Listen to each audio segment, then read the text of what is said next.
급소가 혈인 경우가 많습니다. 그다음 예, 거기도 급소입니다. 한번 해볼까요?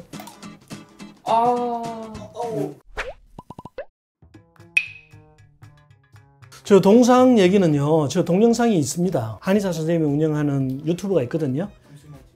아니, 제 거 말고 관련해서 근거 자료가 다 있습니다. 가능한 얘기입니다. 체했을 때 손 따는데 효과 있습니다. 혈자리가 위장을 움직여주는 혈자리이기도 하고 손끝 발끝에 있는 혈자리들은 구급혈입니다. 우리 몸에 위급한 상황이 왔다는 것을 알려주는 신호가 되기 때문에 막혀 있을 때 뚫어주는 역할을 해줍니다.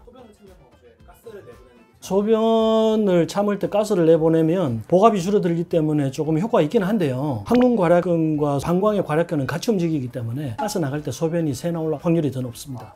주의하셔야 됩니다. 당당히 나올 수 있는 거죠? 네, 그렇습니다. 손을 꽉 쥐시거나 발가락에 힘을 주시면 방광괄약근도 오므라집니다. 케겔 운동을 유발하기 때문에 그 방법이 더 좋습니다. 다리를 꽉다가 pus다 하면은 또 잘 모르겠습니다. 많이 움직이는 것은 참는데 크게 도움이 되지 않습니다. 대변을 찾는 방법이라고 하는데 하나의 혈자리에 효과가 굉장히 많이 있어요. 많은 것은 20, 30개씩 효과가 있거든요. 근데 그것들이 다 검증되지는 않았습니다. 그리고 그것들을 자극한다고 해서 금방 대변을 참을 수 있거나 소변을 참을 수 있거나 그렇지는 않습니다. 항상 장기적인 효과를 생각하시는 게 더 좋습니다. 그리고 대변이나 소변을 참기 위해서는 하체 단련 하시는 것이 더 좋습니다. 급소를 딱 맞았어. 엉덩이 두드리죠. 네네. 이게 맞는 방법이죠.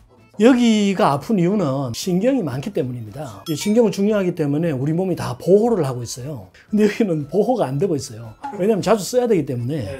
그래서 상처를 입으면 굉장히 아픈 거죠. 나을 때까지 기다리시는 것이 제일 좋습니다. 그리고 어디든지 두드리면 효과가 있습니다. 여기를 두드리는 이유는 그 주변을 두드려서 빨리 혈액이 분산될 수 있도록 만들어주는 것이지 특별히 그게 특효가 있다고 볼 수는 없습니다.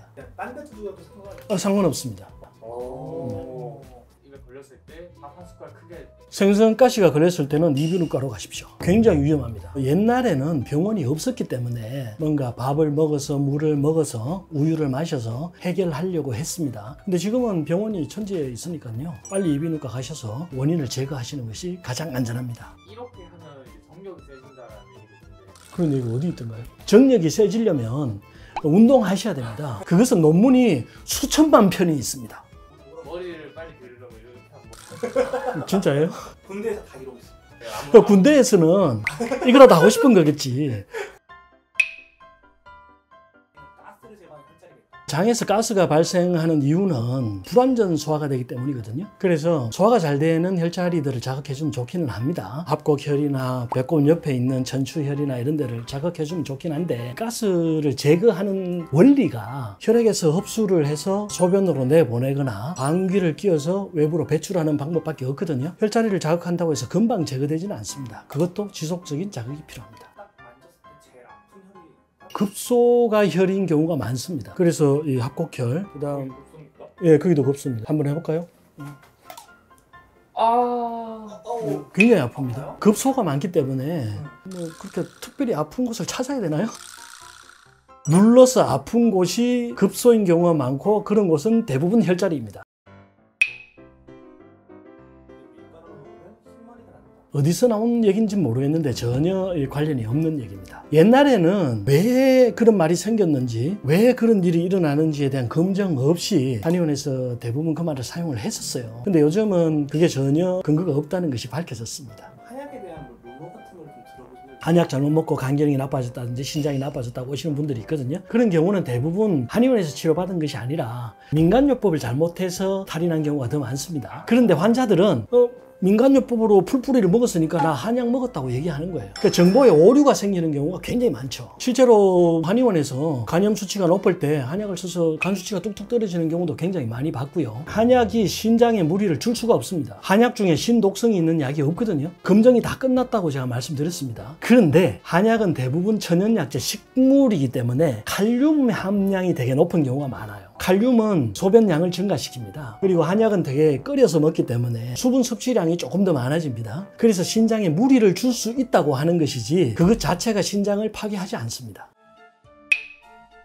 보면 하약 재료 중에 희귀한 재료들 진해. 진해는 한약명이 오공이라고 하거든요. 굉장히 강력한 진통작용이 있습니다. 봉침 아시죠? 봉침이 뭐냐면 벌침이잖아요. 벌 독을 추출해가지고 그걸 이제 인체에 자입해서 면역 반응을 일으키는 거거든요. 이 오공도 독이단 말이에요. 진해 독이거든요. 독이 우리 몸에 들어오면 우리 몸이 그 부분이 손상됐다고 보는 거예요. 굉장히 강력한 면역 작용이 일어납니다. 백혈구가 막 모여서 그것을 치료하는 동시에 관절염을 치료하는 거예요. 자라도 한약 재료는 많이 씁니다. 몸이 허할 때, 약해졌을 때 단백질, 아미노산을 보충하는 굉장히 좋은 약재 중에 하나입니다. 용봉탕 많이 드시면 좋습니다. 쌀모사는 많이 쓰죠. 뱀술 많이 쓰잖아요. 병원에서는 잘 쓰지 않습니다. 위험하기 때문에. 근데 이제 뱀술은 천식에 좋다고 해서 민간에서 많이 쓰죠. 찰떡에서도 잘 모르겠더라고요. 인삼은 색이 희잖아요. 홍삼은 색이 빨갛죠. 빨간 것이 더 비쌉니다. 마진이 많이 남습니다. 돈적으로 말씀하신 거죠? 홍삼이 생긴 이유는 쪄서 말려놓으면 보관을 하기가 쉽습니다. 옛날에는 냉장고가 없었기 때문에 인삼 빨리 썼거든요. 그래서 쪄놔야 오래 보관할 수 있습니다. 그래서 홍삼이 생긴 것이고, 현대에 와서 성분 분석을 해보니까 인삼에 열을 가하니까 사포닌이 더 효과적이 되더라, 항암 작용까지 생기더라 하는 것이 밝혀졌습니다. 그래서 홍삼이 더 좋다고 하는 것이고요. 홍삼을 먹는 것이나 인삼을 먹는 것이나 한 번만 열을 가하면 되기 때문에 인삼을 집에서 끓여 먹으면 홍삼 먹는 것과 거의 비슷한 효과를 냅니다. 굳이 비싼 홍삼 사 먹지 않아도 된다. 우리가 피곤할 때 몸에 기운을 나게 해주는 약재들이 뭐 녹용도 있고 인삼도 있고 우리가 식품으로 쓸 수 있는 많은 한약재들이 있으니까 그것들을 약차로 구입해서 드시거나 혹은 만들어서 드시면은 굉장히 좋겠죠. 피곤할 때는 인삼차 드시면 되고, 술을 많이 마셔서 간이 피곤할 때는 인진숙이나 은근키 추출물 같은 것들을 먹으면 되겠고요. 차를 만들어서 먹어도 되고. 그것 또한 다 한약들이거든요. 그렇죠. 그런 것들 다 한약재니까. 한약을 사람들이 좀 어떻게 좀 생각했으면 좋겠는지. 한의학에 대해서 아주 많은 오해가 있다는 것을 오늘 저도 몇 가지 더 알게 됐습니다. 그런 오해들 풀어주시고, 한의학이든 양의학이든 환자의 질병을 치료하는 의학이라는 거, 그것만 알아주셨으면 좋겠습니다.